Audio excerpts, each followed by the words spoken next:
জবাইদুল কাদের নাকি ওসিয়ত করেছে যে আমার লাশটা যেন বাংলাদেশে দেওয়া হয়, আমি মরে গেলে যেন বাংলাদেশে আমার কবর হয়। এখন তার লাশ বাংলাদেশে আসবে কিনা, কবর হবে কিনা, এটা সরকার সিদ্ধান্ত নেবে। তবে আমাদের একটা কথা বারবার মনে পড়ে, এই ওবায়দুল কাদের সেই ব্যক্তি যিনি আল্লামা সাঈদীর জানাজাকে বন্ধ করে দিয়েছিলেন। হাসিনা সরকারের সবচাইতে মানুষের মনে বেশি কষ্ট দিয়েছিল যেই নেতা, যার নাম হলো ওবায়দুল কাদের। কথা বলে না কেন? গত কয়েকদিন হলো দেখছি মিডিয়াতে ছড়িয়ে পড়েছে ওবায়দুল কাদের মারা গেছে, তিনি আর বেঁচে নেই। আবার অনেকে ফেসবুকের ভেতরে পোস্ট করেছে কাউয়া কাদের মারা গেছে, আলহামদুলিল্লাহ। কাউয়ার ছবি দিয়ে ফেসবুকে লিখতেছে কাউয়া কাদের মারা গেছে। যদিও কোন মানুষের ব্যাপারে এমন বলা ঠিক নয়, তবে আরবিতে একটা প্রবাদ বাক্য আছে, কামা তাদিনু তুদান, যেমন কর্ম তেমন ফল। আজকে আবার গতকাল দেখলাম নিউজের ভেতরে ওবায়দুল কাদের নাকি ওসিয়ত করেছে যে আমার লাশটা যেন বাংলাদেশে দেওয়া হয়, আমি মরে গেলে যেন বাংলাদেশে আমার কবর হয়। এখন তার লাশ বাংলাদেশে আসবে কিনা, কবর হবে কিনা, এটা সরকার সিদ্ধান্ত নেবে। তবে আমাদের একটা কথা বারবার মনে পড়ে, এই ওবায়দুল কাদের সেই ব্যক্তি যিনি আল্লামা সাঈদীর জানাজাকে বন্ধ করে দিয়েছিলেন। আল্লামা সাঈদী ওসিয়ত করেছিলেন সেই খুলনা সিদ্দিকিয়া মাদ্রাসার ভেতরে যেন তাকে কবরস্থ করা হয়, অথচ ওই জালেমের বাচ্চারা ওই ওসিয়তের জায়গায় কবর দিতে দেয় নাই। জানাজাতে বাধা দিয়েছে, কবর জিয়ারতে বাধা দিয়েছে, এমনকি আল্লামা সাঈদীর জন্য দোয়া করার জন্য আলেমদেরকে তারা লাঞ্ছিত করেছে। সুতরাং তোমরা আলেমদের জানাজা দিতে দেওনি, আজকে আল্লাহ তোমাদেরকে দেশ ছাড়া করেছে, এমন দেশে পালিয়ে গেছো হয়তো ওখানে জানাজাও হবে না, কবরও হবে না। কথা কর না কে? হাসিনা ওবায়দুল কাদের যেখানে পালিয়ে আছে দিল্লিতে, কলকাতা, ওখানে মুসলমান আছে, অধিকাংশ হিন্দু। হিন্দুরা কি জানাজা পড়বে? এখন ভাবজা দেখা যাচ্ছে এদের শ্মশানের তোলা ছাড়া উপায় নাই। কথা কর না কে? আর জানাজার নামাজ পড়ালে ইমামতিত্ব করতে হবে নরেন্দ্র মোদীকে। এগুলো কার খেলা? খালেদা জিয়াকে জেলে বন্দি করলে, স্বামীর বাড়ি থেকে বের করে দিলে, অথচ ওই খালেদা জিয়া বিদায় নিল বাংলাদেশের ইতিহাসে সর্ববৃহৎ জানাজা পেয়ে, মানুষের দোয়া পেয়ে বিদায় নিল। আর তুমি জুলুম করে দেশ ছাড়া হলে, আল্লাহ না করুক তুমি মরে গেলে হয়তোবা জানাজার দৃশ্য তোমার বাবার মতো দেখা যাবে না। ওই ওবায়দুল কাদের কিন্তু মাঝে মধ্যে বলতো পালাবো না, প্রয়োজনে ঠাকুর গায়ে ফখরুলের বাসায় যাব। এখন কি আছে না পালাইছে? কোথায় আওয়ামী লীগ, কোথায় কাদের কাকা, কোথায় গেল ওই জালেমের গরম গরম কথা? কোথায় আওয়ামী লীগ, কোথায় কাদের কাকা, কোথায় গেল ওই জালেমের গরম গরম কথা? খেলা হবে, খেলা হবে, খেলা হবে বইলা কাকা গেল পালাইয়া। এ আছে না পালাইছে? আর আবার মাঝে মধ্যে ভেলকি মারে, বলে আমরা সীমানার কাছে আছি, যে কোনো সময় শর্ট করে ঢুকে পড়তে পারি। আমরা বলতেছি ম্যাডাম আসেন, এটা তো আপনার বাবার দেশ, আপনি আসেন, আপনি শর্ট করে ঢুকবেন আর আমরা আপনাকে ফট করে ফাঁসির দড়ি গলার ভেতরে ঢুকাইয়া দেব। বুবু বাইশো শর্ট করিয়া ফাঁসির দড়ি তোমার জন্য রাখছি গো সাজাইয়া, রিসেপশনে বইসাই আছি ফাঁসির মালা লইয়া, বুবু বাইশো শর্ট করিয়া ফাঁসির দড়ি তোমার জন্য রাখছি গো সাজাইয়া। আল্লাহর কোরআন বলছেন কুতিবা আলাইকুমুল কিসাস, জীবনের পরিবর্তে জীবন, হাতের পরিবর্তে হাত, পায়ের পরিবর্তে পা, চোখের পরিবর্তে চোখ। এই আয়াতের ডিজিটাল ব্যাখ্যা ফাঁসির দড়ির পরিবর্তে ফাঁসির দড়ি। বুবু আইবা তুমি আইবা গো এইবার, আইসা বুবু ক্ষমতা পাইবা না। যারা ঠিক বলবে না মনে করবেন ওই গ্রুপের লোক। এ ধরে বলেন ঠিক। বুবু আইবা তুমি আইবা গো এইবার, আইসা বুবু ক্ষমতা পাইবা না। খোঁজনে বুবু কাদের কাকার অবস্থা খারাপ, দরবেশ বাবার হারুন আঙ্কেল এখন সামনে আসে না।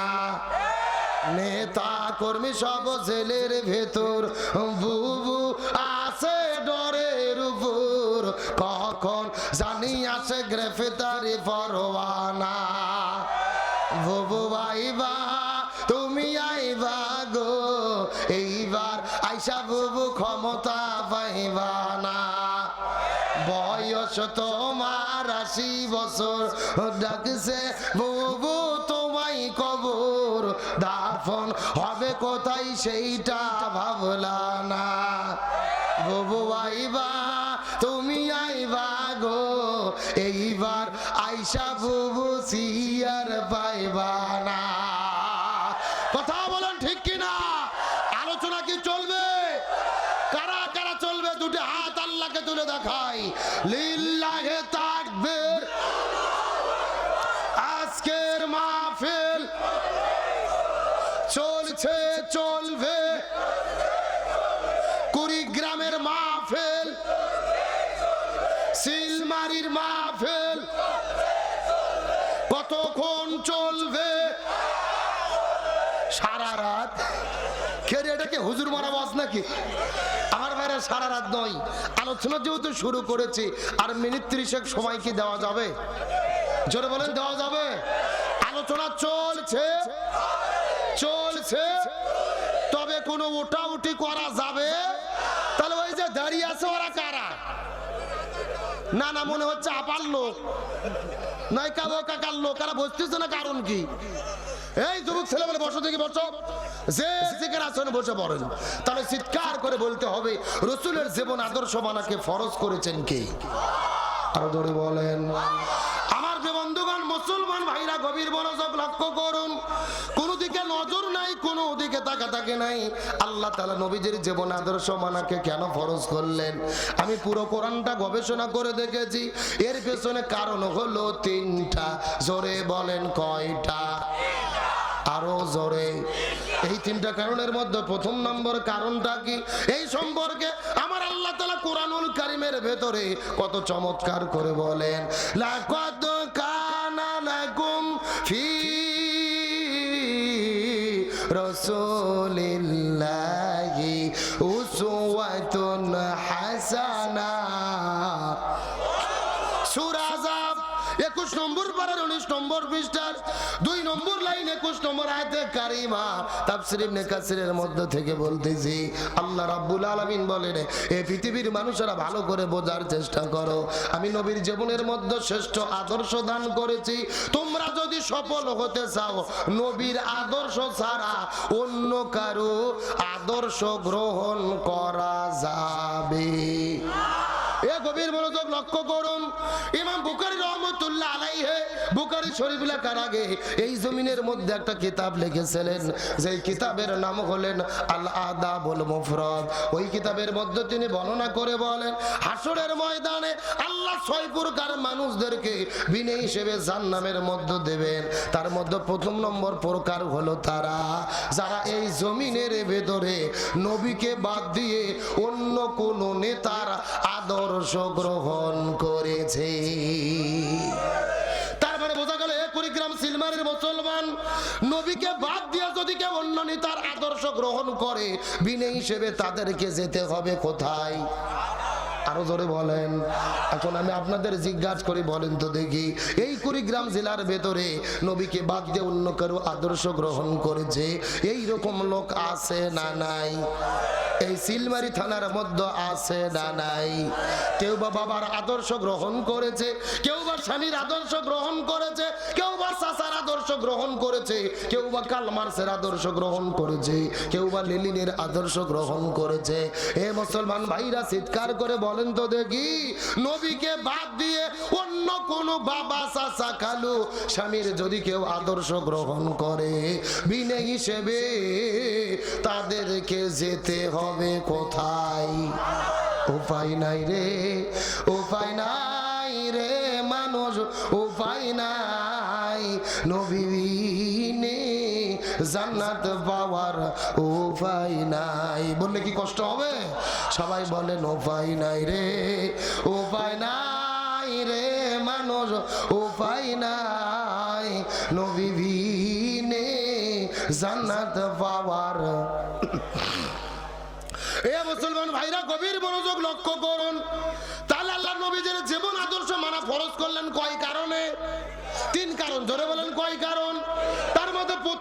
নূর নবী শ্রেষ্ঠ আদর্শ, আর বাকি কারণ আছে দুইটা অবশ্যই বলবো। তবে এখনো যদি অনুমতি দেন মহিলাদের জন্য 2 মিনিট কিছু বলবো, বলার দরকার আছে না নাই?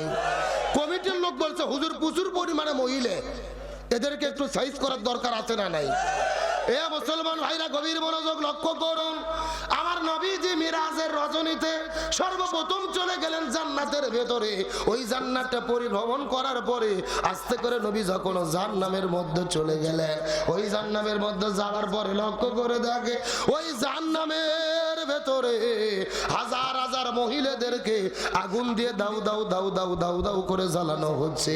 এই মহিলাগুলো জোরে জোরে চিৎকার করে চেঁচামেচি করতেছে, আর মহিলাদের মাথার উপরে কিছু কাকগুলো বসে থেকে তাদের মাথার মগজগুলো ঠুকুরে ঠুকুরে ঠুকুরে খাচ্ছে। এই দৃশ্য দেখার পর নবীজির মনটা বড় খারাপ হয়ে গেলেন।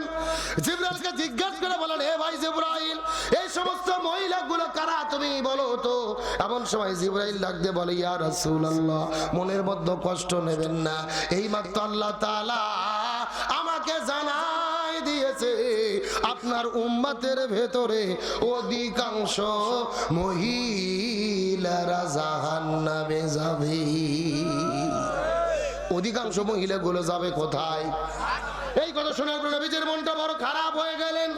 জিবরাইলকে জিজ্ঞেস করে বলেন, হে ভাই জিবরাইল, অধিকাংশ মহিলা কেন জাহান্নামের মধ্যে যাবে তোমার কাছে জানতে চাই। জিবরাইল ডাকতে বলে, ইয়া রাসূলুল্লাহ, অধিকাংশ মহিলারা জাহান্নামের মধ্যে যাবে, এর পেছনে অনেকগুলো কারণ রয়েছে। তার ভেতরে প্রধানত কারণ হলো 2টা। জোরে বলেন কয়টা? সাউন্ড নাই। আচ্ছা, আপনাদের কি কষ্ট হচ্ছে?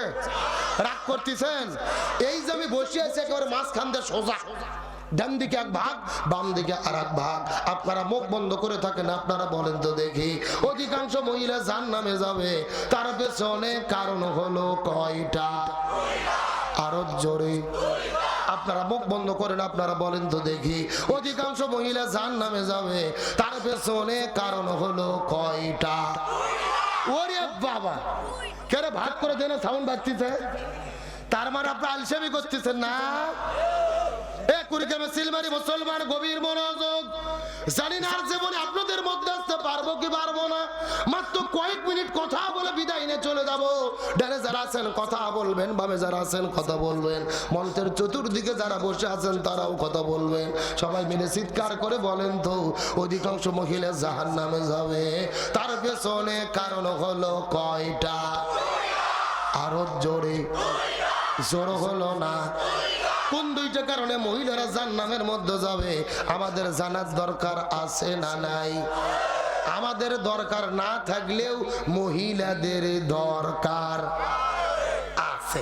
জি মহিলারা, মা বোনেরা, আর 10টা মিনিট ধৈর্য ধরে বসেন। আমি আপনাদের কাছে আবারও আসতেছি, আপনাদের আটকায়া রাখলাম।